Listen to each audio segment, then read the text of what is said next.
लहरी घाट विधानसभा क्षेत्र के 4 इलाकों में बाढ़ से 4 इलाकों में रहने वाले लोगों को कई तरह की परेशानियों का सामना करना पड़ रहा है।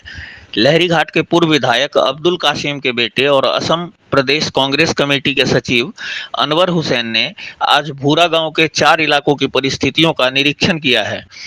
पूर्व विधायक के बेटे ने ग्रामीण इलाकों में लोगों के बीच जाकर कुछ खाद्य सामग्री वितरण भी किया है। अनवर हुसैन के साथ भूरा गांव इलाके के प्रमुख व्यवसायी और सामाजिक कार्यकर्ता सुशील महंत, लहरी घाट के पूर्व विधायक अब्दुल जलील के बेटे एडवोकेट मोबास्वर हुसैन, मोइराबरी ब्लॉक कांग्रेस अध्यक्ष फैजुर रहमान और कई अन्य लोग शामिल हुए थे। पूर्व विधायक अब्दुल कासिम के बेटे अनवर हुसैन ने निर्वाचन क्षेत्र के राजनीतिक हलकों में एक नया समीकरण बनाया है। क्या अनवर हुसैन 2026 में निर्वाचन क्षेत्र से उम्मीदवारी मांगेंगे? यह अटकलों का विषय है। अगर अनवर हुसैन चाहते हैं 2026 की उम्मीदवारी, तो क्या होगा एमएलए आसिफ नजर का भविष्य? अनवर हुसैन के दिवंगत पिता और लहरी घाट के पूर्व विधायक अब्दुल कासिम की निर्वाचन क्षेत्र में एक अलग पहचान है। दिवंगत पूर्व विधायक अब्दुल कासिम के बेटे अनवर और वर्तमान विधायक आसिफ नजर दोनों ही रिश्ते में भाई हैं। वर्तमान विधायक आसिफ नजर के पिता, जो पूर्व कैबिनेट मंत्री डॉक्टर नजरुल इस्लाम थे, वे 3 बार मंत्री रहे, पर 3 बार में भी उन्होंने कोई भी उन्नति का काम नहीं किया। इसलिए कई कांग्रेस कार्यकर्ता और आम जनता संतुष्ट हैं कि पीपीसीसी सचिव अनवर हुसैन निर्वाचन क्षेत्र में सक्रिय हैं। केटीएन के लिए असम से महिबुर रहमान की रिपोर्ट। मैं অসম प्रदेश कांग्रेस कमिटिर साधारण सम्पादक। आमार प्रदेश कांग्रेसे যিবিলাক বানাক্ৰান্ত অঞ্চল আছে অসমৰ বিভিন্ন প্ৰান্তত আমাৰ প্ৰদেশ কংগ্ৰেছৰ সদস্য দল গৈছে, ঠিক তেনেকৈ আমিও ইয়ালৈকে আহিছোঁ। আৰু যিটো এতিয়া যিহেতু এতিয়া এইটো আমাৰে সমষ্টি, গতিকে মই নিজাববীয়াকৈ ইয়াত আমাৰ যিসকল কংগ্ৰেছ দলৰ কৰ্মী আছে তেখেতসকলৰ লগত ইয়াৰ আগতো 3 দিনমান আগত আহি পেলাই আমি এই ঢিং ছাইডৰ পৰা আৰম্ভ কৰি পেলাই যিখিনি আমি 7-8টা স্তৰত দিনাখন গৈছিলোঁ। আৰু আমিতো বহুত কিবা দিব নোৱাৰিম, ব্যক্তিগতভাৱে আমি ইয়াত আনি পেলাই এই দুৰ্দশাৰ সময়ত আজি ৰাইজক কিছু সকাহ দিব পৰাকৈ আমি কিছু খাদ্যবস্তু আৰু কিছু চাবোন, তেল বা আপোনাৰ চাৰ্ফ, এনেকুৱা ধৰণৰ বিস্কিট আৰু লগতে চিৰা, চেনি, এনেকুৱা ধৰণৰ কিছু বস্তু দি প্ৰত্যেকজন পৰিয়ালে যাতে পায়, তেনেকৈ আমি প্ৰত্যেকটা স্তৰৰ পৰিয়াল হিচাপ কৰি তেনেকৈ আমি প্ৰত্যেক ঘৰত দিয়াৰ চেষ্টা কৰিছোঁ। আৰু এতিয়ালৈকে আমি যিখন স্তৰত গৈছোঁ সকলোতে দিয়া হৈছে।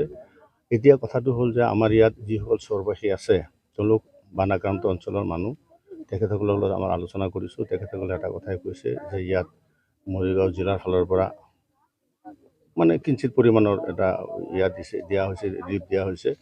আৰু এতিয়া যি মানুহৰ যিটো অভাৱ অভিযোগ, সেই অভাৱ অভিযোগবিলাক পূৰণ কৰাৰ কাৰণে আজি আমাৰ মৰিগাঁও জিলা প্ৰশাসন ব্যৰ্থ হৈছে, চৰকাৰ ব্যৰ্থ হৈছে। আমাৰ এই মানুহবিলাকৰ যিবিলাক অভাৱ অভিযোগ আছে, আজি কিমান দুৰ্দশা মানুহবিলাকৰ, ঘৰ বাৰী ৰাতি 2টা বজাত ঘৰ বাৰী ছিঙি লৈ গৈছে। সেই অৱস্থাত মানুহবিলাকৰ বন্যাতৰ খবৰ লোৱাৰ মানুহ নাই। গতিকে আমি কংগ্ৰেছ দলৰ ফালৰ পৰা আমি ইয়াত আহিছোঁ। তেখেতসকলে এই দুৰ্দশাৰ দিনত আমি তেখেতসকলক খবৰ কৰিব আহিছোঁ। আৰু ইয়াত আমাৰ সাংসদ বিভিন্ন প্ৰান্তত গৈ আছে, সাংসদ প্ৰদীপ ডাঙৰীয়াও বিভিন্ন প্ৰান্তত গৈ আছে, আমাৰ বিধায়কো ক'ৰবাত আহিছে।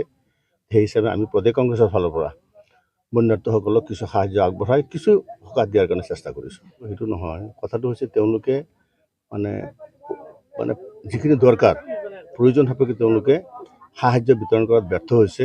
সেইফালে এইবিলাক কথা কৈছে।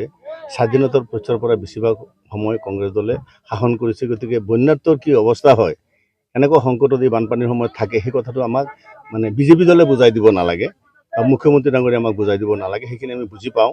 আৰু কংগ্ৰেছ দল সদায় ৰাইজৰ মাজত আছে, তেওঁলোকৰ দুৰ্দশা যিখিনি আছে সেই খবৰক সদায় আমি খবৰ ৰাখোঁ। কিন্তু কথাটো হৈছে যে বন্যাৰ্থসকলৰ যিবিলাক অভাৱ অভিযোগ, সেই অভাৱ অভিযোগবিলাক চৰকাৰেহে পূৰণ কৰিব পাৰে।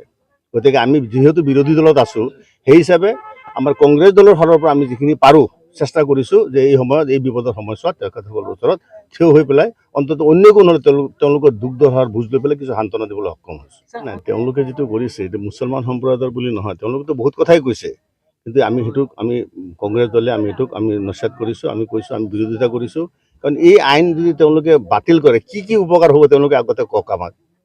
সেইখিনিতো তেওঁলোকে নকয়। তেওঁলোকে বিবাহ বিচ্ছেদ যিটো কথা কৈছে তাৰ লগতো বহুত কথা নাই, সেইটোত আমিও একমত। বাল্য বিবাহ হ'ব নালাগে, সেইটোত আমি একমত। আমি সকলো দল সংগঠন আছে ইয়াত, বিভিন্ন ৰাজনৈতিক দল আছে, কোনেও এইটো হেৰিয়া কৰিব নোৱাৰে যে বাল্য বিবাহ হ'ব লাগে বুলি। বাল্য বিবাহৰ মানে বিৰোধিতা কৰাটো মানে এইটো তেওঁলোকে যিটো সিদ্ধান্ত লয় সিদ্ধান্তটো আমি আদৰণি জনাইছোঁ। কিন্তু কথাটো হৈছে বাল্য বিবাহ আৰু বিবাহ বিচ্ছেদটো বেলেগ বস্তু। কিন্তু বিবাহ বিচ্ছেদৰ যিটো কথা কৈছে এইটো গছত গৰু উঠাৰ কথা এটা কৈছে তেওঁলোকে।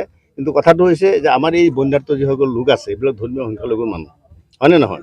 আৰু তেওঁৰ মুখ্যমন্ত্ৰীটো কৈছে যে বিয়াৰ ভোট আমাক নালাগে, হয়নে নহয়? দিল্লীত এটা চেনেলত কৈছে যে ইছলামকো মই খতম কৰি দুংগা। গতিকে সেনেকুৱা কথা কোৱা এজন মানুহৰ মনোবৃত্তিৰ তেনেকুৱা এজন মানুহে যদি এনেকুৱা ধৰণৰ কথা ক'ব পাৰে, আমি সেইটো মুখ্যমন্ত্ৰীৰ আশা নকৰোঁ।